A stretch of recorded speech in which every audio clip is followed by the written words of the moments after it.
Since 2001, it's estimated that 1.5 million U.S. troops have been deployed to support military operations in Afghanistan and Iraq. But the rate of brain injuries in soldiers returning from the Middle East appears to be higher than expected. In fact, 18 to 20% of returning servicemen and women have sustained a traumatic brain injury, or TBI, caused by blast explosions. People with TBI often experience fatigue, memory and cognitive issues. They may experience such physical symptoms such as ringing in the ears, balance and vestibular issues, as well as noise and light sensitivity. There may also be some behavioral differences. They may be more apt to be angry or depressed. The reason these injuries are so prevalent is a result of the current wars in Iraq and Afghanistan.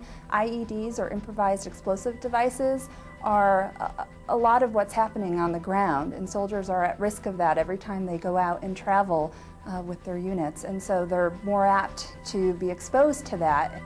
According to military experts, TBI has been labeled a signature injury of the wars in Afghanistan and Iraq, but the medical condition often goes undetected or is misdiagnosed. TBI really is known as the silent epidemic. Somebody may look normal, they may move normal, but they may not feel or think normal. And so it's often misdiagnosed or missed as a result of that. It's not until family members or friends notice a difference. It could be that it affects their executive skills or their cognitive function. Perhaps they're struggling with keeping their appointments organized, where before they were able to remember, okay, I need to go to work and then I have to do these tasks, or I have these appointments going on.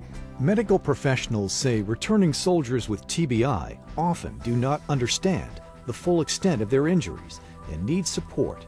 Many do not realize post-war adjustment can be difficult for themselves as well as their families. Some of the challenges that they face are suicidal tendencies. They also could possibly suffer financial issues. They also could be suffering from post-traumatic stress disorder.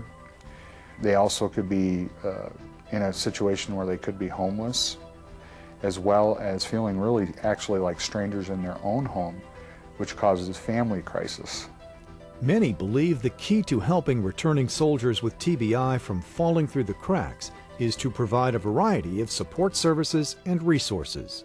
Operation TBI Freedom, developed by Denver Options, is a long-term, one-on-one customized care program that links military personnel and their families to vital community services. Denver Options experience has shown us that we need to work with not only the soldier but also their family. So we'll do an intake where we meet with every member and talk about what are the needs that are most important to the individual. Most people come to our program in a crisis state, so we originally look at, do they need help with suicide education, mental health needs, financial assistance, housing. Once we kind of get that situation stabilized, then we'll look at longer term options to make sure they get those. And we constantly are updating those plans to make sure that it really meets their needs at that point in time. I think when you treat the whole person, or you treat TBI, you treat the whole person and the whole family, and by providing that education and support early on and helping them identify what's really going on, that helps them gain the steps that they need to be more successful in life and to plan for a future. And it's been proven with early treatment that there are cognitive improvements. In Colorado Springs, Fort Carson Military Base prepares soldiers for the battlefield. By 2013, it's expected to grow from 17,500 soldiers to 30,000. And 70% of these soldiers will return to the area, resulting in thousands of new cases of TBI. With the increase in soldiers at Fort Carson, we feel as though the challenges are going to be very, very hard. But if they will ask for help, we can intervene in a quick manner and help them help themselves. Ideally, we're looking for increased funding so that we can continue to serve the people in our program. We'd like to be able to work with individuals for up to 2 years, and we also know that there's a continuing need in the community. We get on average about 30 referrals per month, So there's a distinct need, and we need to be able to have services in place to address their needs as they come to us. Denver Options put me in touch with a lot of other resources that I never knew were out there. One of them was Coalition to Support America's Heroes, and another one was Rebuilding America, which did a lot of home modifications to make life easier for both myself and my family. I had a wheelchair ramp put on in the back to make the house wheelchair accessible, and also had a stair lift put on the stairs, so making going up and down the stairs has been made a lot easier and safer. One of the goals of Operation TBI Freedom is to provide a smooth transition back to civilian life for service members. Soldiers often struggle with the civilian reintegration when they come back, and when they add to that the issues of having a traumatic brain injury, everything is much more confusing.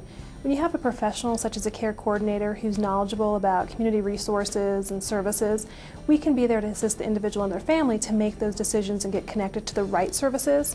So if we can prevent a crisis from happening, it's going to be an easier transition. I think we all want someone that can walk us through that process and help us get to that next step.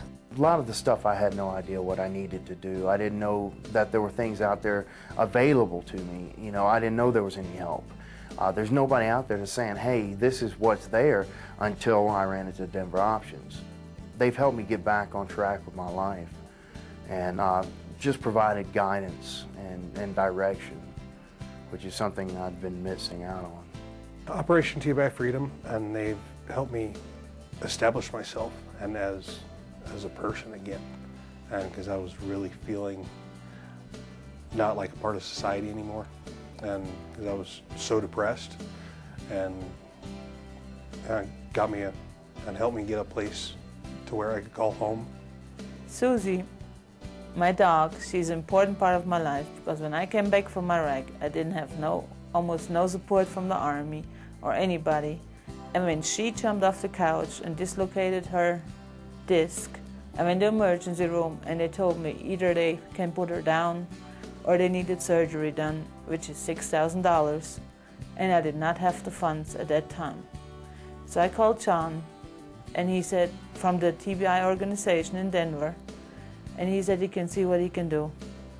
So he called the local veterinarian hospital and talked to the doctor, and the doctor said he can help me out, because there's a local organization who also helps out when you don't have the funds. So the next day, Susie was on the operation table, got operated on. Her disc was relocated and everything was okay. Research has shown that 90% of military personnel with TBI can make a good recovery. By providing a combination of valuable services and support programs, Operation TBI Freedom is helping meet the needs and goals of these American heroes.